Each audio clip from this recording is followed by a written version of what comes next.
guys, Emma here again. I am an actor and a friend of Sporting Communities. So if you watched our last video, we talked about how to create stories, and we said we'd make you some videos to discuss interesting ways to present and tell those stories. So in this video, we're going to focus on how to tell those stories if you wanted to act them out. So you might want to make a play or maybe a short film. Now, if you didn't do the last video, don't worry, because this will still work as an acting workshop. So before we do anything, we're going to need to warm up. So first things first, I want you to make yourselves as big as possible. So stand up on your tiptoes, really reach through your fingertips. You probably can't see my arms because I imagine they've gone off camera. And then make yourselves as small as possible. So right down on the ground, curl up, make yourself as tiny as you can.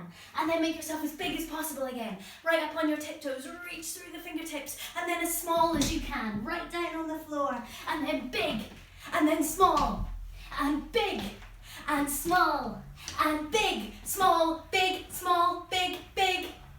Were you listening? Okay, great. Let's do the same with our faces. So I want you to make your face as big as possible, so eyes and mouth, flare your nostrils if you can, and I'd like you to give me an ah when you do that. So it looks like this, big face, ah, beautiful. Now small face and give me an ooh, ooh, beautiful, big face, ah, small face, ooh, big face, ah, small face, ooh, lovely. Flutter your lips like a horse. Give yourself a shake. Beautiful. We're warm. Okay, so one way we can create characters is to think about them physically. So how do they look and how do they move? So to start with, before we do anything else, I would like you to just go for a little walk around your living room or wherever you're doing this and see how your feet come into contact with the ground.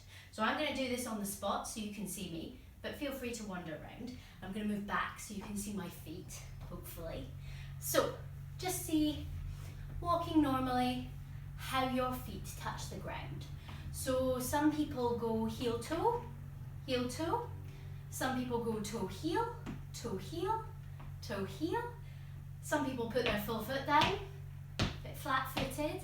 So no right or wrong, just see how you come into contact with the ground. And then swap it to the opposite way. So if you always go heel toe, heel toe, heel toe, try and see what it's like going toe heel, toe heel, toe heel. Now, because I walk heel toe, and I think a lot of people do, if I start to walk toe heel, it already changes how I move, because it makes me lift my knees more and makes me feel a bit like I might be a dancer or something. And if you walk sort of flat-footed with the whole foot coming down, that makes me quite stompy. So you can see already, just looking at how your feet touch the ground, that already can change how you are physically. So let's take that a bit further. Let's see what it's like if you walk only on your tiptoes. How does that change how you move? It makes me walk a bit faster. And for some reason my fingers have started to move quite quickly.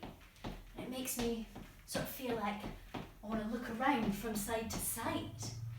Now see what happens if you walk just on your heels. For me, it slows me down a bit, makes me use my arms more, makes me swing my hips, and I'm not really bending much in the knees. It makes me feel a little bit like, I don't know, I'm a meerkat or something. Now, let's try walking on the outside edges of our feet. So where your little toes are. And see what that does to how you move. Well, now, I feel a bit like a monkey or some sort of ape. It's making me bend a bit further forward. It's making me pick my feet up more. And I'm having to work a bit more to balance. It's pulled my shoulders down as well. let's swap it and walk on the inside edges of our feet, so where your big toes are. Now I call this the needing the wee walk. But you can see, again, it makes me lift my feet more, but my knees are pulled quite close together and my arms aren't really doing that much at all. So, that's one way to change how you move and give a suggestion of character. Another way we can do that is to lead with different parts of the body. So for example, if I was to lead with my nose, meaning my nose goes first, what does that do to how I appear to other people? So if my nose leads me, does it make me look, I don't know, quite nosy, quite inquisitive, like I'm trying to find things out? It's also brought my hands up closer to my face, and it's made me sort of purse my lips a bit. It's doing things to the rest of my body as well. So that's one thing we could change. We could think about leading with our tummies. So that means our tummies go first, so stick your tummy right out, push it out as far as you can, and then see what happens if your tummy goes first. Now for me, it's made my shoulders go back, my arms have gone quite loose. It's sort of starting to do something to my eyebrows, they're getting a bit involved.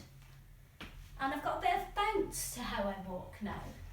So what sort of character could this be? It could be someone who's quite greedy, or maybe someone who's quite confident, maybe a bit of a wheeler dealer, a dodgy character.